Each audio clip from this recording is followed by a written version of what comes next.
ಒಂದು ವೇಳೆ ನೀವೇನಾದ್ರು ಲಾ ಆಫ್ ಅಟ್ರಾಕ್ಷನ್ ಯೂಸ್ ಮಾಡ್ತಾ ಇದ್ದೀರಾ, ಮ್ಯಾನಿಫೆಸ್ಟೇಷನ್ ಮಾಡೋಕ್ಕೆ ಟ್ರೈ ಮಾಡ್ತಾ ಇದ್ದೀರಾ, ಬೇರೆ ಬೇರೆ ಗೋಲ್ಸ್ ಇರ್ಬೋದು, ಅದು ಡ್ರೀಮ್ ಕಾರ್ ಇರ್ಬೋದು ಅಥವಾ ಡ್ರೀಮ್ ಹೌಸ್ ಇರ್ಬೋದು, ಡ್ರೀಮ್ ಜಾಬ್ ಇರ್ಬೋದು, ತುಂಬ ಬೇರೆ ಬೇರೆ ರೀತಿಯ ಗೋಲ್ಸ್ಗಳನ್ನ ಮ್ಯಾನಿಫೆಸ್ಟ್ ಮಾಡೋಕ್ಕೆ ಟ್ರೈ ಮಾಡ್ತಾ ಇದ್ದೀರಾ. ಬಟ್ ನಿಮಗೆ ಅದು ಆಗ್ತಾ ಇಲ್ಲ, ಕಂಟಿನ್ಯೂಸ್ಲಿ ಫೇಲ್ಯೂರ್ ಆಗ್ತಾ ಇದೆ. ಅಂದರೆ ಅದಕ್ಕೆ ಮೇನ್ ಕಾರಣ ಏನು ಅಂತಂದರೆ ಪದೇ ಪದೇ ಗೋಲ್ನ ಚೇಂಜ್ ಮಾಡುವಂಥದ್ದು.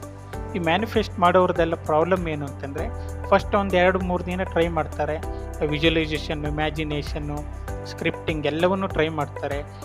ಬಟ್ ಏನು ಮಾಡ್ತಾರೆ, ಇನ್ನು ಮಿಡ್ಲಲ್ಲಿ ಅದನ್ನು ಚೇಂಜ್ ಮಾಡಿಬಿಡ್ತಾರೆ, ಇಲ್ಲ ನೆಗೆಟಿವ್ ಸ್ಟಾರ್ಟ್ ಮಾಡ್ತಾರೆ. ಸೊ ನೀವೇನು ಮಾಡ್ತಾ ಇದ್ದೀರಾ, ಈ ಪದೇ ಪದೇ ಚೇಂಜ್ ಮಾಡ್ತಾ ಇರೋಕ್ಕೋಗಿ ನೀವು ಅಲ್ಲಿ ಒಂದು ಹರ್ಡಲ್ಸ್ನ ಕ್ರಿಯೇಟ್ ಮಾಡ್ತಾ ಇದ್ದೀರಾ.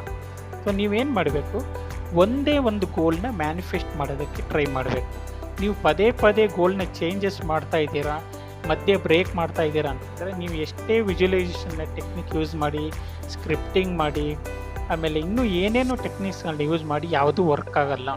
ಸೊ ಇದನ್ನು ಅರ್ಥ ಮಾಡ್ಕೊಬೇಕು, ಒಂದೇ ಗೋಲ್ನ ಫಿಕ್ಸ್ ಮಾಡ್ಕೊಬೇಕು, ಅದನ್ನು ಚೇಂಜ್ ಮಾಡೋಕ್ಕೆ ಹೋಗಬಾರ್ದು ಮಿಡ್ಲಲ್ಲಿ. ಆವಾಗ ನೀವು ಮಾಡುವಂಥ ವಿಜುವಲೈಸೇಷನ್ ಇರ್ಬೋದು ಅಥವಾ ಸ್ಕ್ರಿಪ್ಟಿಂಗು, 5x5 ಟೆಕ್ನಿಕ್ಸ್ಗಳು ಯಾವುದೇ ಇದ್ದರೂ ಖಂಡಿತ ವರ್ಕ್ ಆಗುತ್ತೆ. ಸೊ ಒಂದೇ ಗೋಲ್ ಮೇಲೆ ನೀವು ವರ್ಕ್ ಮಾಡಿ, ಖಂಡಿತ ಅದು ಸಕ್ಸಸ್ ಆಗುತ್ತೆ. ನಮಸ್ಕಾರ.